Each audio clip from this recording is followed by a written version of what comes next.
Tech இன் Tamil news 29வது எபிசோடுக்கு உங்களை அன்புடன் வரவேற்கிறேன். ஸோ இதை போல் வாரம் டெக் இன் தமிழ் நியூஸ் பார்க்கணும்னு நினச்சிங்கன்னா மறக்காம இந்த சேனல் சப்ஸ்கிரைப் பண்ணிட்டு அப்படி பக்கத்தில் இருக்கிற பெல் பட்டனை அழுத்திருங்க.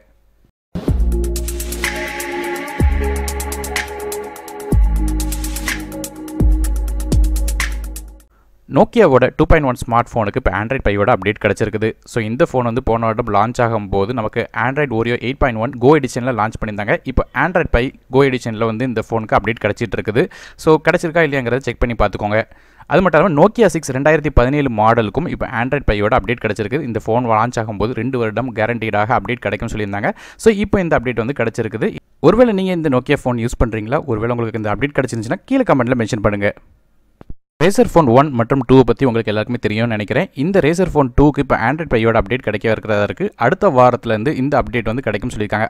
அதாவது February 27 இந்த அப்டேட் வந்து கிடச்சிட்டு இருக்குன்னு சொல்லியிருக்காங்க. ஸோ இந்தியாவுக்கு இந்த ஃபோன் லான்ச் ஆகிறனாலும் நிறைய பேர் வந்து இது இம்போர்ட் பண்ணுறதுக்கான வாய்ப்புகள் இருக்குது. அதேமாதிரி ரேசர் நிறுவனம் வந்து அவங்க கம்பெனியில் இருக்கிற சில டிவிஷன் வந்து க்ளோஸ் பண்ணியிருக்காங்க. உதாரணத்துக்கு வந்து ரேசரோட கேமிங் ஸ்டோரை வந்து க்ளோஸ் பண்ணிட்டு இருக்காங்க. அதே மாதிரி ரேசரோட ஃபோன் டிவிஷன், அதாவது ஸ்மார்ட் ஃபோன் தயாரிக்கிற கம்பெனியில் உள்ள டிவிஷனில் உள்ள சில எம்ப்ளாயிஸையும் வந்து வேலையை விட்டு நீக்கியிருக்காங்க. ஸோ அவங்க கொஞ்சம் எம்ப்ளாயிஸ் வச்சிருக்கிற காரணம் என்னென்னு கேட்டிங்கன்னா, ரேசர் ஃபோன் 2க்கு வந்து அப்டேட்ஸ் கிடச்சிக்கிட்டே இருக்கணுங்கிறதுக்காக வச்சிருக்காங்க. மற்றபடி ரேசர் ஃபோன் 3 இனிமேல் வர்றதுக்கான வாய்ப்பு இல்லை அப்படிங்கிறது தெளிவாக தெரியுது.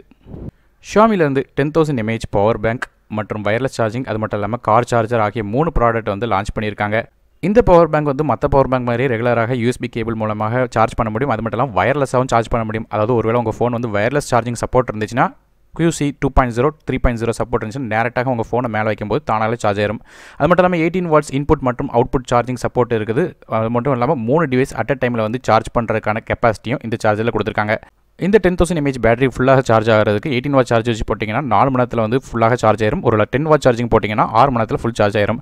அது மட்டும் இல்லாமல் ரெண்டாவது ப்ராடக்ட் வந்து ஒரு 20 வாட்ஸ் வயர்லெஸ் கார் சார்ஜர், அதாவது காரில் இருக்கும்போது சார்ஜ் பண்ணுறதுக்கு. இந்த டிஎஸ்லையுமே வந்து வயர்லெஸ் சார்ஜிங் சப்போர்ட் இருக்குது. நீங்கள் வந்து ஃபோனை சார்ஜ் பண்ணணும், ஜஸ்ட் அந்த இடத்துல வச்சிங்கன்னா போதும், தானாக வந்து ஹோல்டர் வந்து உங்கள் ஃபோனை வந்து பிடிச்சிக்கிடும். அது மாதிரி ஃபோனை எடுக்கணும்னு நினைக்கும் போது தானாக வந்து அது வந்து லீவ் பண்ணிடும். அது மூலமாக ஈஸியாக எடுக்க முடியும். டைப் சி கேபிளோட சார்ஜ் பண்ணணும்னு நினச்சிங்கன்னா உங்களுக்கு அப் டு 18 வாட்ஸ் வரையும் சார்ஜ் வந்து உங்களுக்கு கிடைக்கும். அது மட்டும் இல்லாமல் இன்ஃப்ராரெட் சென்சார் இருக்கிற காரணத்தினால ஃபோன் வந்து லாக் ஆயிருக்க ஓப்பன் ஆயிருக்காங்கிற மாதிரி விஷயங்களை தானாலே கண்டுபிடிக்க முடியும். அது மாதிரி ஃபோன் வந்து கிளாம்ப் வந்து ஓப்பன் பண்ணுறதும் க்ளோஸ் பண்ணுறதும் ஈஸியாக இருக்கும். மூணாவது ப்ராடக்ட் வந்து ஒரு QI wireless charging pad. So டேரெக்டாக ஒருவேளை உங்கள் ஃபோன் வந்து வயர்லெஸ் சார்ஜிங் சப்போர்ட் இருந்துச்சா மட்டும் இது வந்து யூஸ்ஃபுல்லாக இருக்கும். இதில் இந்த 10,000 mAh பேட்டரியோட விலையை பொறுத்தவரைக்கும் இந்திய மதிப்பில் 1575 ரூபா வருது. அதுவே கார் சார்ஜர் வந்து 1700 ரூபாய்க்கும், QI வயர்லெஸ் சார்ஜிங் பேட் வந்து நமக்கு வந்து 1048க்கும் வந்து கிடைக்கும் சொல்லி எதிர்பார்க்கப்படுது. இது எல்லாமே கன்வெர்ட்டபிள் பிரைஸ் தான். இந்தியாவில் லான்ச் ஆகும்போது எக்ஸாக்டான பிரைஸ் தெரியும். ரியல்மியோட அடுத்த ஸ்மார்ட் ஃபோன் எப்போ லான்ச் ஆகும்னு சொல்லி எதிர்பார்த்துட்டு இருந்த இந்த நேரத்தில் மார்ச் முதல் வாரத்தில் வந்து இது லான்ச் ஆகும்னு சொல்லி எதிர்பார்க்கப்படுது. ஸோ இதோட டீசர் வந்து இப்போ கம்பெனி அஃபிஷியலாக அவங்க ட்விட்டர் அக்கௌண்ட்டில் மென்ஷன் பண்ணியிருக்காங்க. ரியல்மி 1 + ரியல்மி 2 அப்படிங்கிறது என்னென்னு கேட்டிருக்காங்க. ஸோ ரியல்மி 3 தான்.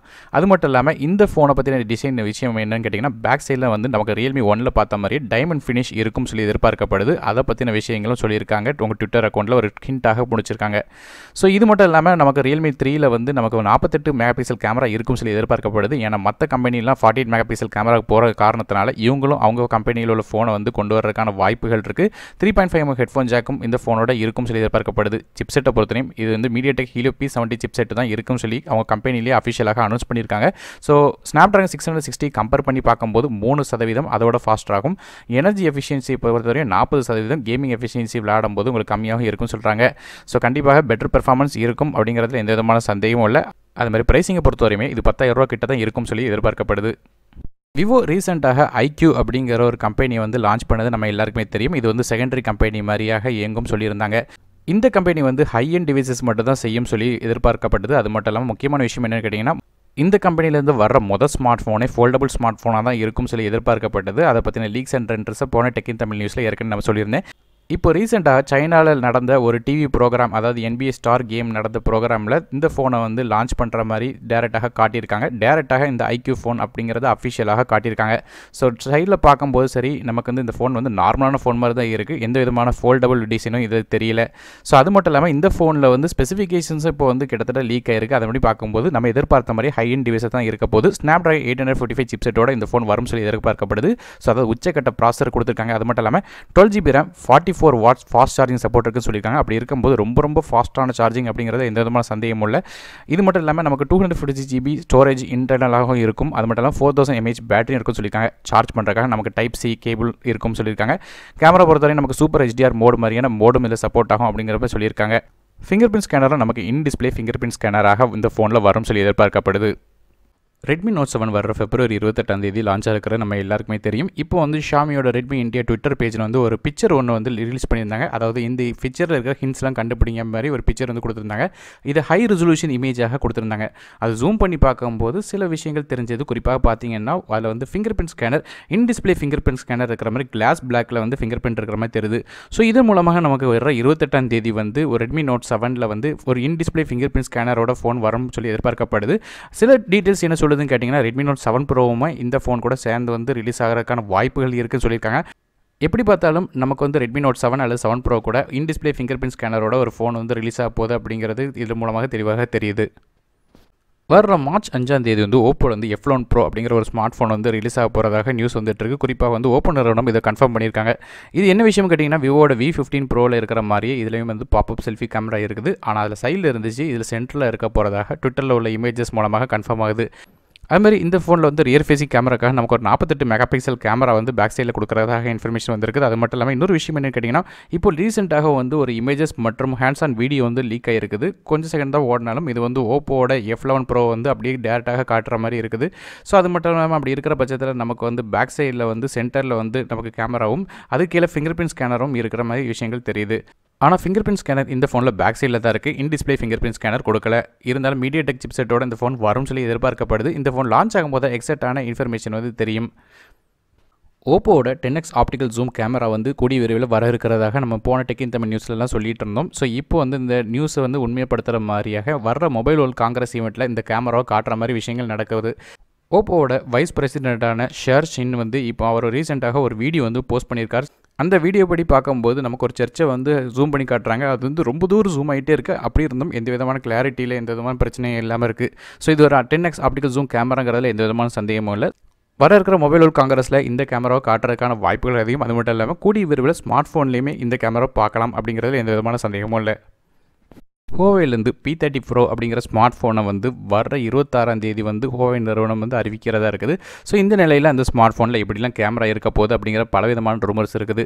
குறிப்பாக சொல்லணும்னு கேட்டிங்கன்னா பேக் சைட் கேமரா நமக்கு 3 கேமரா வருமா இல்லை 4 கேமரா வருமா அப்படிங்கிற மாதிரி குழப்பமும் இருக்குது. குறிப்பாக சொன்னீங்கன்னா பேக் சைட் கேமரா வந்து நமக்கு 40 மெகா பிக்சலில் 5x லாஸ்லெஸ் ஜூமோடு வரும் சொல்லி எதிர்பார்க்கப்படுது. அது மட்டும் இல்லாமல் ஃப்ரண்ட் ஃபேஸிங்கை பொறுத்தவரை நமக்கு ஒரு 24 மெகா பிக்சல் கேமரா இருக்கும் அப்படிங்கிறதும் சொல்லி எதிர்பார்க்கப்படுது. இன்னொரு சோர்சஸ் என்ன சொல்லுதுன்னு கேட்டிங்கன்னா பேக் சைடில் நமக்கு வந்து Sony IMX607 அப்படிங்கிற 13 மெகா பிக்சல் சென்சார் இருக்குன்னு சொல்லியிருக்காங்க. இந்த சென்சாரால் 10x ஹைப்ரிட் ஆப்டிக்கல் ஜூம் வந்து பெர்ஃபார்ம் பண்ண முடியும். அது மட்டும் இல்லாமல் இதை கன்ஃபார்ம் பண்ணுற மாதிரி ஹுவாவேயோட CEO வந்து ஒரு ஃபோட்டோ ஒன்று லான்ச் பண்ணியிருக்காங்க. அதன்படி பார்க்கும்போது நமக்கு வந்து ஹுவாவேயோட P30 ப்ரோ அப்படிங்கிற P30ங்கிற எழுத்தை மட்டும் ஹைட் பண்ணி வச்சுட்டு ஃபோட்டோ டேரெக்டாக வந்து நமக்கு வந்து போஸ்ட் பண்ணிட்டாங்க.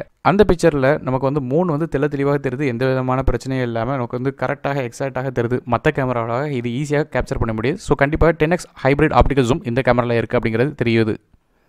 PUBG மொபைலுக்கு வந்து ஜோம்பி அப்டேட் வர போகிறதாக நம்ம ரொம்ப நாளுக்கு முன்னாடி சொல்லியிருந்தோம். ஸோ இந்த வெர்ஷனில் அதாவது 0.11 அப்படிங்கிற வெர்ஷனில் வந்து Resident Evil 2 ஜோம்பி வெர்ஷன் வந்து லான்ச் ஆகிருக்குது. ஸோ இதில் வந்து Survive Till Dawn அப்படிங்கிற ஒரு லிமிடெட் எடிஷன் ஒன்று வந்து லான்ச் பண்ணியிருக்காங்க. ஸோ அந்த எடிஷன் வந்து கொஞ்ச நாளைக்கு மட்டும் தான் இருக்கும்னு சொல்லியிருக்காங்க. ஒருவேளை நீங்கள் PUBG விளையாடுறதா இருந்தால் ரெகுலரான மோடு பிடிச்சிருக்குதா இல்லை இந்த ஜோம்பி மோடு பிடிச்சிருக்கா அப்படிங்கிறத கீழே கமெண்ட்ஸில் மென்ஷன் பண்ணுங்கள். ஃபேஸ்புக்கில் நீங்கள் எந்த இடத்துக்குலாம் போயிட்டுருக்கீங்க, எவ்வளோ தூரம் போயிட்டுருக்கீங்கிற மாதிரி எல்லா விஷயங்களும் ட்ராக் பண்ணிகிட்டு இருக்கிறது நம்ம எல்லாருக்குமே தெரியும். ஸோ இப்போ இந்த செட்டிங்கை வந்து உங்களால் ஆஃப் பண்ண முடியும். இதுக்கு முன்னாடி ஒருவேளை லொக்கேஷன் ஹிஸ்ட்ரி செட்டிங்கை வந்து நீங்கள் ஆன் பண்ணியிருந்தீங்கன்னா அது இன்னுமே ஆனில் தான் இருக்கும். ஒருவேளை நீங்கள் வந்து இதுக்கு முன்னாடி ஆஃப் பண்ணியிருந்தாலோ அல்லது எனேபிள் பண்ணாமல் இருந்தாலோ அவங்களுக்கு வந்து எல்லாத்துக்கும் ஆஃபில் இருக்கும். ஒருவேளை ஃபேஸ்புக்கில் நியர்பை ஃப்ரெண்ட்ஸ் அல்லது லொக்கேஷனை உங்களுக்கு ட்ராக் பண்ண வேண்டாம்னு நினச்சிங்கன்னா நீங்கள் செட்டிங்ஸில் போய்ட்டு இந்த ஃபீச்சரை வந்து டேரெக்டாக ஆஃப் பண்ணிக்கிடலாம். Qualcommலேருந்து Qualcomm Mobile 215 அப்படிங்கிற புது சிப்செட்டை வந்து தயாரிச்சிருக்காங்க. ஸோ இந்த சிப்செட் வந்து Qualcomm Snapdragon சீரிஸ்க்கு வர்றதுக்கு பதிலாக மொபைல் சீரிஸ் அப்படின்னு சொல்லி கொடுத்துருக்காங்க. ஸோ மொபைல் அப்படிங்கும்போது இது வந்து ஆண்ட்ராய்ட் கோ ஸ்மார்ட் ஃபோனுக்கு மட்டும் தான் இந்த சிப்செட் அப்படிங்கிறதுல எந்த விதமான சந்தேகம் இல்லை. Snapdragon 410 அல்லது 425 மாதிரியான சர்வீசஸ் தான் இது ப்ரொவைட் பண்ணும் சொல்லி எதிர்பார்க்கப்படுது. அப்படி இருக்கிற பட்சத்தில் Quad-core CPU இருக்கும். அதுவும் Cortex A53 கோர்ஸில் 1.3 GHz ரன் பண்ணும் சொல்லி எதிர்பார்க்கப்படுது. இந்த ப்ராசர் வந்து ஒரு 28 nm FinFET ப்ராசஸில் 650 MHz ரன் ஆகும் சொல்லி எதிர்பார்க்கப்படுது. அப்படி இருக்கிற பட்சத்தில் 1 GB அல்லது அதிகபட்சம் 2 GB RAM தான் சப்போர்ட் ஆகும் சொல்லி எதிர்பார்க்கப்படுது. அது மட்டும் இல்லாமல் ஸ்டோரேஜ் பொறுத்தவரை 8 GB 16 GB வரையும் சப்போர்ட் ஆகும் சொல்கிறாங்க. Qualcomm-லேருந்து X55 அப்படிங்கிற ஒரு புது மோடம் வந்து தயாரிச்சிருக்காங்க. லேட்டஸ்ட்டாக தயாரிக்கப்பட்ட Snapdragon 855 சிப்செட்டில் வந்து இந்த X50 அப்படிங்கிற மோடம் தான் கொடுத்துருந்தாங்க. அதில் வந்து 5G நெட்வொர்க் மட்டும் தான் சப்போர்ட்டிவிட்டி இருந்துச்சு. 4G மாதிரியான பழைய நெட்வொர்க் சப்போர்ட்டிவிட்டி இல்லை. ஆனால் இந்த X55 மோடம் வந்து பழைய நெட்வொர்க்கும் சப்போர்ட் ஆகும். 3G மாதிரியான 2G மாதிரியான எந்த விதமான நெட்வொர்க்கும் இது சப்போர்ட் ஆகும் சொல்லியிருக்காங்க. அது மட்டும் இல்லாமல் இந்த மோடமில் வந்து நமக்கு வந்து 2G மட்டும் இல்லாமல் 3G 4G மாதிரியான எல்லா வித நெட்வொர்க்கோட ஸ்பீடும் கொஞ்சம் இன்க்ரீஸ் ஆகிருக்கு அப்படின்னு சொல்லியிருக்காங்க. மீசோலேருந்து Note 9 அப்படிங்கிற ஸ்மார்ட் ஃபோனை வந்து நமக்கு மார்ச் 6ஆம் தேதி வந்து ரிலீஸ் பண்ணுறதா இருக்காங்க. இந்த ஃபோன் வந்து 48 மெகா பிக்சல் கேமராவோட ரியர் ஃபேஸிங்கில் வரப்போது. செல்ஃபிக்காக நமக்கு 20 மெகா பிக்சல் ஃப்ரண்ட் ஃபேஸிங் கேமராவோடும் Snapdragon 675 சிப்செட்டோடும் 6GB ரேம் வரையும் வரும் சொல்லி எதிர்பார்க்கப்படுது. இன்டர்னல் ஸ்டோரேஜ் பார்க்கும்போது 64GB அண்ட் 120GB அப்படிங்கிற ரெண்டு டிஃப்ரெண்ட்டான கான்ஃபிகரேஷனில் 4000 mAh பேட்டரியோட இந்த ஃபோன் வரும் சொல்லி எதிர்பார்க்கப்படுது. கான்ஃபிகரேஷன் வைஸ் வச்சு பார்க்கும்போது நமக்கு Redmi Note 7 Pro கூட டைரெக்டாக காம்படிஷனில் இருக்கும் சொல்லி எதிர்பார்க்கப்படுது. லெனோவோலேருந்து Z6 Pro அப்படிங்கிற ஸ்மார்ட் ஃபோனை நமக்கு February 25ஆம் தேதியிலேருந்து 28ஆம் தேதிக்குள்ளே பார்சிலோனாவில் நடக்கிற மொபைல் வேர்ல்ட் காங்கிரஸ் ஈவெண்ட்டில் வந்து இன்ட்ரடியூஸ் பண்ணுறதா இருக்காங்க. ஸோ ஸ்பெசிஃபிகேஷன் வைஸ் பார்க்கும்போது இந்த ஃபோனில் வந்து இன்டிஸ்பிளே ஃபிங்கர் பிரிண்ட் ஸ்கேனரோட வரும் சொல்லி எதிர்பார்க்கப்படுது. அது மட்டும் இல்லாமல் high end chipset Snapdragon 855 chipset இருக்கும் சொல்லி எதிர்பார்க்கப்படுது.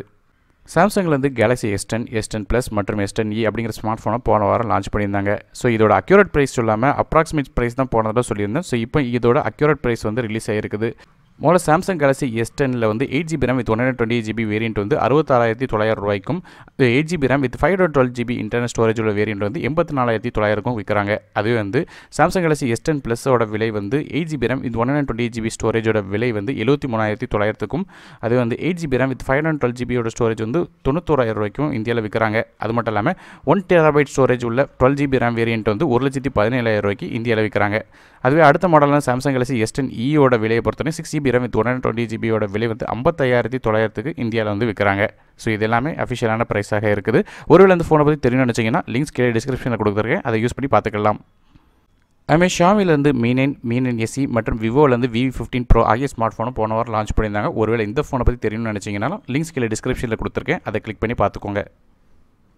கூகுள் மேப்ஸ்லேருந்து ஒரு புது ஃபீச்சர் வந்திருக்குது. அதாவது ஆண்ட்ராய்டு யூசர்ஸ்க்கு இது வரல, அதுக்கு பதிலாக ஐஃபோன் யூசர்ஸ்க்கு மட்டும் தான் இந்த ஃபீச்சர் வந்திருக்கு இப்போதைக்கு. என்ன ஃபீச்சர் அப்படின்னு கேட்டிங்கன்னா, கூகுள் மேப்ஸில் ஒரு பர்டிகுலர் லொக்கேஷன் போய் பார்த்துட்டிங்கன்னா அதில் ஃபாலோ அப்படிங்கிற ஒரு புது பட்டன் ஒன்று வருது. இந்த பட்டன் நீங்கள் ஃபாலோ பண்ணிட்டீங்கன்னா அவங்க கொடுக்குற ஆஃபர்ஸ் அல்லது ஏதாவது ஈவெண்ட்ஸ் மாதிரி ஏதாவது ஒரு விஷயம் அந்த கடையில் வச்சாங்கன்னா அது வந்து உங்களுக்கு அப்டேட்டாக வரும். ஸோ கூடிய விரைவில் இது ஆண்ட்ராய்டுக்கும் வரும் சொல்லி எதிர்பார்க்கப்படுது. டேக் அப்படிங்கிற கம்பெனிலேருந்து ஒரு 20,000 mAh பேட்டரி ஒன்று புதுசாக அறிமுகப்படுத்தியிருக்காங்க. இந்த பேட்டரியோட விலையை பொறுத்து 2,499 ரூபா வருது. இந்த பேட்டரி வந்து அவங்க வந்து 6 டிஃப்ரெண்ட்டான லித்தியம் செல்லால் வந்து கன்ஸ்ட்ரக்ட் பண்ணியிருக்காங்க. இந்த பவர் பேங்க் இப்போ அமேசான் ஆல்ரெடி வித்துட்டு இருக்காங்க. இதோட பயனோ லிங்க்ஸை கீழே டிஸ்கிரிப்ஷனில் கொடுக்குறேன். ஒருவேளை இன்ட்ரெஸ்ட் இருந்ததுன்னா கீழே போய் செக் பண்ணி பார்த்துக்கோங்க. சென்ட்ரிக் அப்படிங்கிற ஒரு இந்தியன் பிராண்ட் வந்து நம்ம 5 டிஃப்ரெண்ட்டான ஸ்மார்ட் ஃபோனை வந்து மொபைல் வேர்ல்ட் காங்கிரஸ் ஈவெண்ட்டில் வந்து காட்டுறதா இருக்காங்க. இதில் வந்து S1 அப்படிங்கிற ஒரு மாடல் வந்து பாப்அப் செல்ஃபி கேமராவோட வரும் சொல்லி எதிர்பார்க்கப்படுது. அது மட்டும் இல்லாமல் மற்றபடி G5, G3, A2, L4 அப்படிங்கிற 4 டிஃப்ரெண்ட்டான மொபைலை வந்து அவங்க வந்து மொபைல் வேர்ல்ட் காங்கிரஸில் காட்டுறதா இருக்காங்க. ஸோ S1 அப்படிங்கிறது மட்டும் இதில் ஹை எண்டாக இருக்கக்கூடும்னு எதிர்பார்க்கப்படுது. Samsung Galaxy A series smart phone வரிசையில் 3 புது ஸ்மார்ட் ஃபோனை வந்து அவங்க லான்ச் பண்ணுறதா இருக்காங்க. வர்ற February 28ஆம் தேதி வந்து Galaxy A50, A10 மற்றும் A30 அப்படிங்கிற 3 ஃபோன் வந்து அவங்க லான்ச் பண்ணுறதா இருக்காங்க. ஓப்போவோட F9 Pro ஸ்மார்ட் ஃபோன் இப்போ 2,000 ரூபா விலை குறைஞ்சி இப்போ 19,990 ரூபாய்க்கு இந்தியாவிலேருந்து விற்கிறாங்க. ஹானர்லேருந்து வாட்ச் மேஜிக் அப்படிங்கிற ஒரு புது ஸ்மார்ட் வாட்சை வந்து இன்ட்ரடியூஸ் பண்ணியிருக்காங்க. இந்த வாட்சில் வந்து ஒரு 1.2 inch AMOLED டிஸ்பிளே கொடுத்துருக்காங்க. இது வந்து 390 பிக்சல்ஸில் வந்து ரெசல்யூஷன் இருக்குது. 326 ppi டென்சிட்டியோட ஸ்க்ரீன் வந்து அமைஞ்சிருக்கு. அது மட்டும் இல்லாமல் ப்ராசரை பொறுத்தவரை இதில் ARM M4 சிப்செட் கொடுத்துருக்காங்க. 16GB ரேமும் 120GB இன்டர்னல் ஸ்டோரேஜும் கொடுத்துருக்காங்க. ப்ளூடூத் வெர்ஷன் பொறுத்தவரை 4.2 சப்போர்ட் இருக்குது. அது மட்டும் இல்லாமல் Android 4.4 அதுக்கப்புறம் உள்ள டிவைசஸ் எல்லாத்துலேயும் கனெக்ட் ஆகும். அது மாதிரி iOS டிவைஸை பொறுத்தவரை 9.0 டிவைசஸ்க்கு அப்புறம் உள்ள டிவைசஸ் எல்லாத்துலேயும் கனெக்ட் ஆகும். அது மட்டும் இல்லாமல் இந்த வாட்சுக்கு வந்து வாட்டர் ரெசிஸ்டண்ட்டும் இருக்குது. 5 ATM வரையும் உங்களுக்கு வந்து வாட்டர் ரெசிஸ்டன்ஸ் இருக்கிற காரணத்தினால 50 மீட்டருக்குள்ளே தண்ணிக்குள்ளே போனாலும் எந்த விதமான பிரச்சனையும் இருக்காது. இந்த வாட்சை சப்போர்ட் பண்ணுறதுக்கு ஒரு 178 mAh பேட்டரி கொடுத்துருக்காங்க. இது 7 நாள் வரையும் தங்கும் சொல்லியிருக்காங்க. இந்த வாட்சோட சிலிக்கான் வெர்ஷனோட விலை வந்து 13,999க்கும் அது வந்து லெதர் வெர்ஷன் வாங்கினீங்கன்னா 14,999க்கும் இருக்கிறாங்க. அமேசான் இந்தியாவில் வந்து எக்ஸ்க்ளூசிவாக இருக்கிறாங்க. பயனோ லிங்க்ஸுக்கு டிஸ்கிரிப்ஷனில் கொடுக்குறேன், செக் பண்ணி பார்த்துக்கோங்க. ஸோ ஃப்ரெண்ட்ஸ், இந்த வாரம் டெக் இன் தமிழ் நியூஸ் உங்களுக்கு பயனுள்ளதாக இருக்கும்னு நினைக்கிறேன். இது மாதிரி வாரம் டெக் இன் தமிழ் நியூஸ் பார்க்கணும்னு நினச்சிங்கன்னா மறக்காம இந்த சேனல் சப்ஸ்கிரைப் பண்ணிட்டு பக்கத்தில் இருக்கிற பெல் பட்டனையும் பிரஸ் பண்ணுங்க. இந்த வீடியோ உங்களுக்கு பயனுள்ள மறக்காம லைக் பண்ணுங்கள். நானும் டெக் இன் தமிழுக்காக மற்ற வீடியோ உங்களை சந்திக்க வரை நன்றி, வணக்கம்.